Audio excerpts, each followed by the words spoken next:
Hey everybody, welcome back to the K2N Online Paddle School. We're back here with episode number 13 of the K2N vlog. And this week we're talking about the Homosassa River Raft Race and its $2,500 prize pool. When looking at this event, there's some things that are a little abnormal to traditional paddle races, but there's a lot of commentary that kind of comes from the situations that went into making this race possible, succeeding in the race, and some of the fallout that has followed that. Some of the common themes is the idea that money changes the dynamic of simple things, how being a good coach or athlete involves a lot of strategy, and thinking outside of the box can lead you to success in many situations where conforming to basic ideology may lead you astray. So whether you're trying to be successful for yourself or if you're trying to be successful for an organization that is looking to you to make decisions, having supreme strategy can be the difference in success and failure. So with this event, it is a raft race where you have to construct your own vessel to some degree based on the rules that are given. The race course is approximately 500 meters. It ended up being about 700 meters. And the event is a race. So the first boat over the line in each division is the recipient of $2,500. For myself and through the lens of K2N with our Hernando Dragon Boat Club and paddle organization, $2,500 is a tremendous amount of money. It allows us to do some very cool things within the organization, getting new boats for paddlers, offsetting the cost of annual maintenance when it comes to the larger boats and some of the smaller boats, even offsetting the cost of t-shirts for the organization. Things like this, there's always a cost associated with it, and this money goes a very long way in supporting us. From my perspective, it is a tremendous prize pool. The last time that this event was done was approximately 8 years ago, and I won it that year and the year previous to that. So I've won this event twice in the past. So knowing that going in, I'm self-aware enough to know that my potential for winning this is very high. And the problem with that is I begin to set these personal expectations of having to succeed in this. I'm already making mental plans with this potential prize pool money to further my own organization here in Hernando. So this ends up being a major stressor, right? At face value, it's kind of a silly race and the competition level in retrospect is incredibly low. So winning the event should be a walk in the park, right? But I have been losing sleep thinking about this race because of the implications broader and its future impacts on my own club. So when it goes to designing and choosing your vessel, right, strategy is one of the most important aspects that can go into a format such as this. With typical endurance racing or sprint racing, you have a bunch of rule sets that are incredibly strict, right? So you're not able to really venture out of these perceived rules. But with rules that are more loose or gray, it allows the opportunity to be like a lawyer, where you're looking at these words and you're trying to morph them to give you an outcome that gives you an advantage. So within the rules, it states that a manufactured canoe or kayak can be the basis and flotation of a raft, but it must only make up 75% of the raft. So the other 25% must be some construction on it, right? So simply decorating it or painting a boat is not going to account for 25% or more of the overall structure. So looking at this from a strategy standpoint, you want to try to narrow down as many possibilities of losing as you can. So the first one is it does not specify length or width or anything about the canoe or kayak, right? So you immediately would venture towards a racing style hull because it's inherently fastest. In this case, I chose an Epic V8, which is still a beginner surf ski, but comparatively to any other paddlecraft that is not a surf ski, it is super elite. The second idea is the overall design. It needs to be minimalistic in nature, to not drag in the water, to be lightweight to some degree, to not have as much wind drag as physically possible. These are all factors that you want to consider to make sure that your raft component does not inhibit the overall speed. And then the third is making sure that you are in a physical fitness form that would narrow down the specific participants to a small list of people that could defeat you in a head-to-head sprint. So with all of these boxes checked, right, it really narrows down the potential of losing from the perspective of a paddlecraft. But one of the things that stresses me out about it is within those rules, it also states that the organizers can make any decision that they feel fit and all of those decisions are final. So what that means is there is a decision that can be made that is outside of my control, right? Hey man, I don't like the way you look, you go home, right? So if I can't make it to that start line, I don't get the opportunity to try and win this prize pool. And again, this personal expectation of helping my organization, pushing that forward is now lost, right? And then it becomes my fault. And it could be anything. Oh, we've decided that your racing kayak is too fast and we don't want that out there on the race course with these other boats, or whatever the arbitrary rule becomes, right? It could just present itself and all rules are final, and so you don't get much of a say, right? So again, I'm like losing sleep thinking of all of these potential outcomes that could occur. So I went through a whole laundry list of what could potentially occur, possible solutions, and then mentally preparing for those, right? And right now, that may sound like overkill, but that is going to become a crucial part of the rest of the story soon. So the component of the raft, as you've seen, is this shark mouth, right? That is eating me with the clownfish hat on. The material for the shark's head is corrugated plastic, which is the same material that you would see on yard sale signs and like election signs that are outside all the time. So it's plastic and waterproof, but overall it's fairly lightweight and it's also malleable. So you're able to kind of morph it into some of these shapes, and it can bend easily. It can get hit by water without dissolving or falling apart or losing shape. All of this is held together by duct tape. And then the top of the surf ski itself is covered in fabric that's black. So it's very hard to see anything that's going on the inside. And I actually have my legs covered by fabric, so you can't see the pedal system, the cockpit, nothing. And the illusion of the boat was so successful because people would see it and they'd be like, dude, how is that floating? And you would explain, oh, I'm in a racing kayak. And they'd be like, what? There's a kayak under that? So everything went to full execution with creating something that was very minimal in design. None of the cardboard was dragging in the water. So the inherent hull speed of the boat is not hindered at all. So you're able to really push this vessel as hard as you'd like to. To capture the visual aesthetic, the front and the back of the boat is 4 feet tall with the cardboard to give it that mouth look.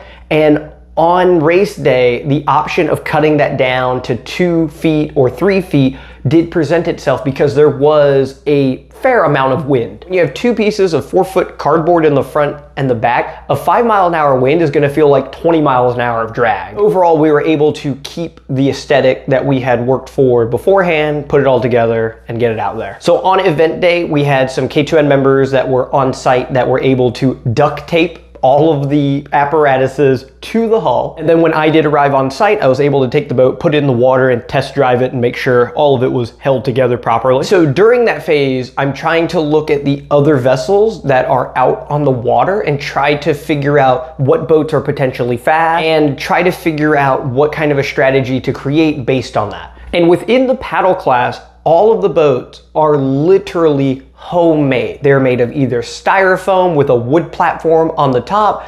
These guys had a piece of sheet metal that they were sitting on with bean bags, and they were paddling on either side in tandem. A little girl had 2-liter bottles that were empty, and she had them like wrapped in plastic to create like a makeshift raft. Another boat was having barrels that were the flotation with a platform, and it made like a square tiki hut with a giant tree on the top. And so this is the paddle class, right? There's nobody that has taken any kind of a kayak or canoe and built their boat around it.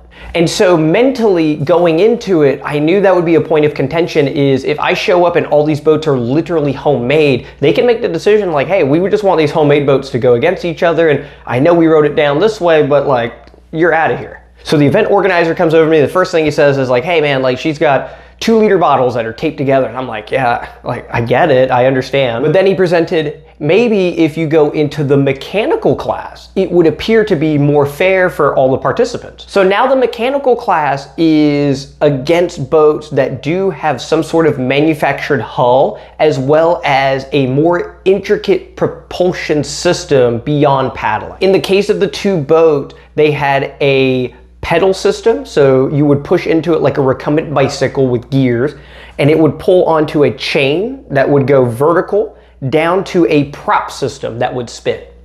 When it comes to man-powered vessels, the prop system is one of the most efficient systems that you can put into a boat, right? When you look at motorboats, right? You have the giant engine and there's a prop on the back that it's powering and spinning to propel the boat forward. Same idea here, except you're pedaling into it. In our worlds of long distance paddle racing, these prop systems that are mechanically driven are high risk, high reward, because they can go incredibly fast and the systems can be incredibly intricate.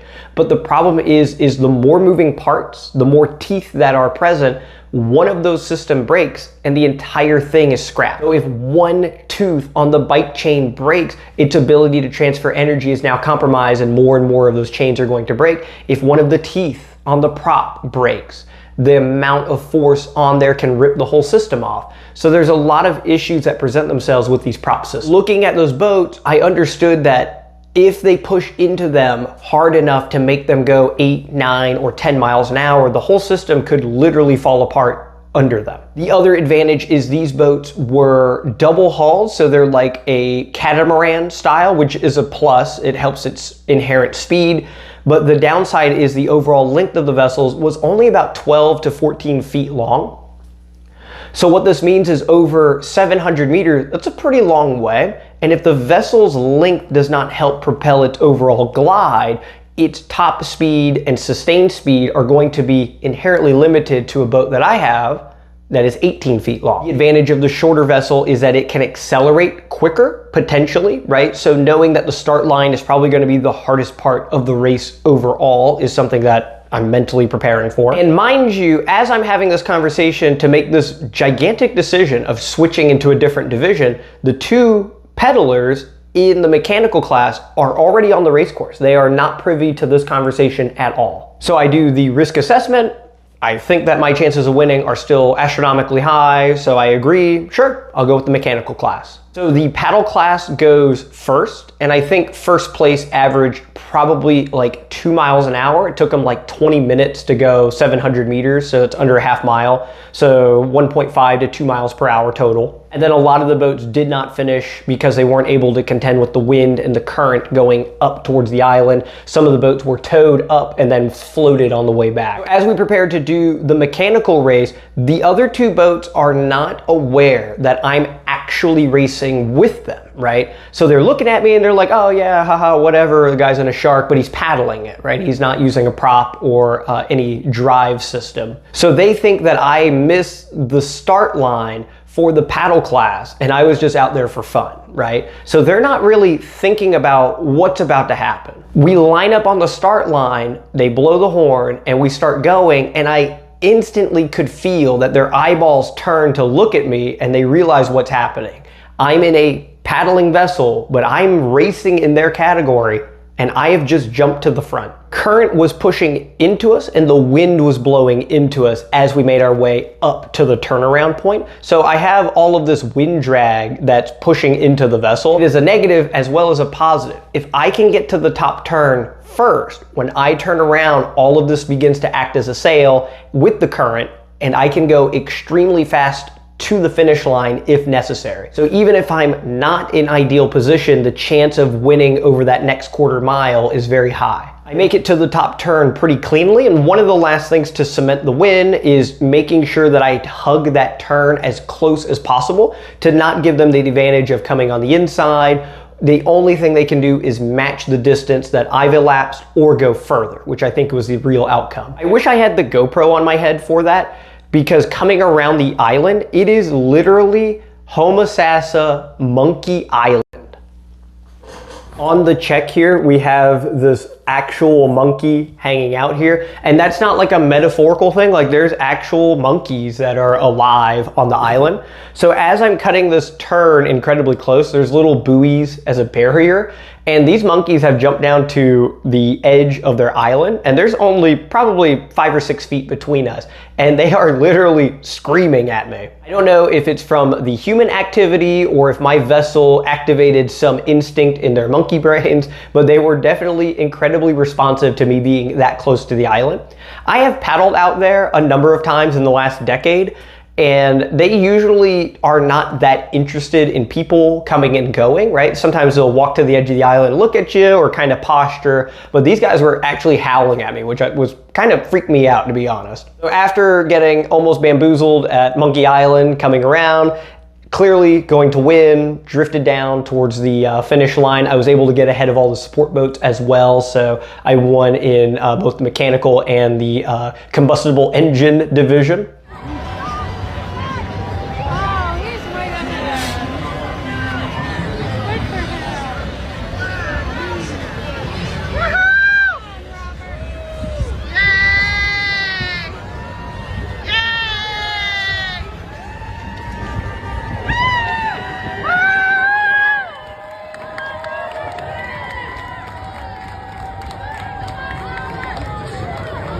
Getting to the finish line was a tremendous relief, right? It wasn't even like a matter of excitement and cheering, and it was just a deep exhale, right? Like it was finally, I can stop stressing about this little race that I've just done. So we get to the award ceremony, right? They call me up, I get the check, they cut me a physical check, and I go back to the boat and we start to break it down. This is where money starts to make things more complicated, right? Because the second place racer in the mechanical class feels like I came in, subverted some of the rules, and stole the money from the guy. And he came over and he let me know how pissed he was about the outcome and how this occurred. Now, while it was happening, it was a little comical, right? Because he was pretty over the top, but I find the humor in it only because when I'm watching him be so lividly angry, I can see myself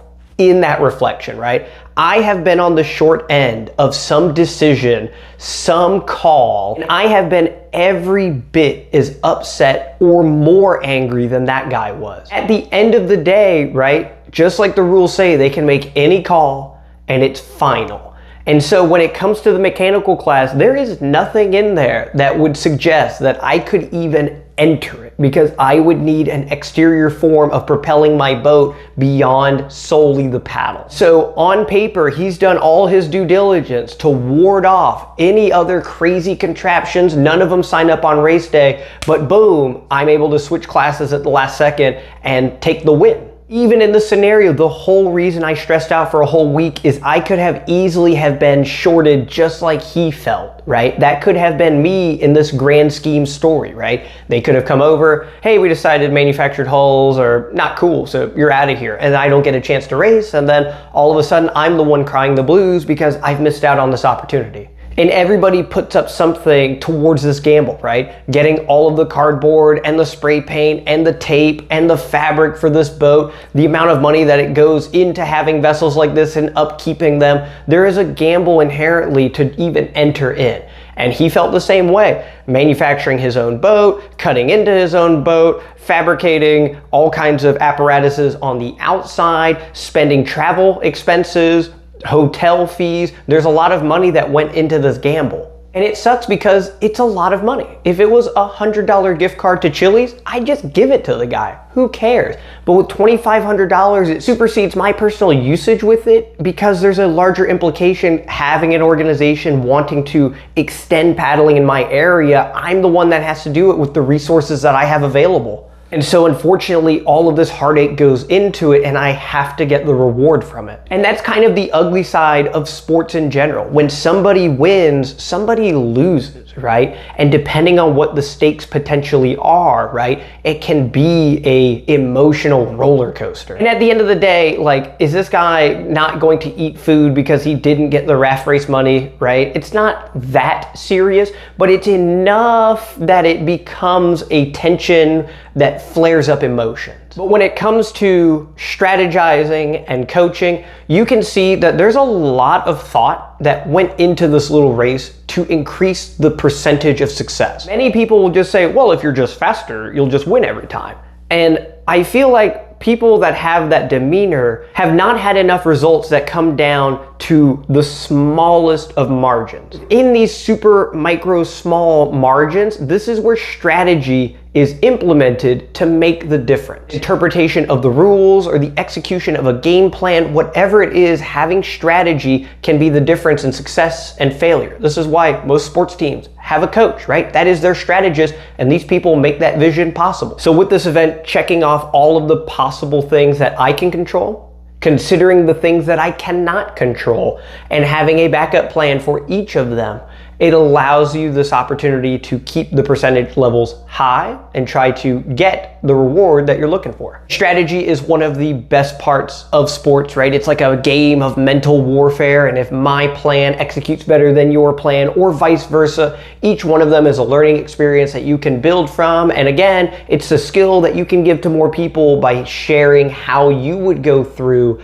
these situations, and they can copy it, or they can say, hey, they're full of it, I'm gonna do something else.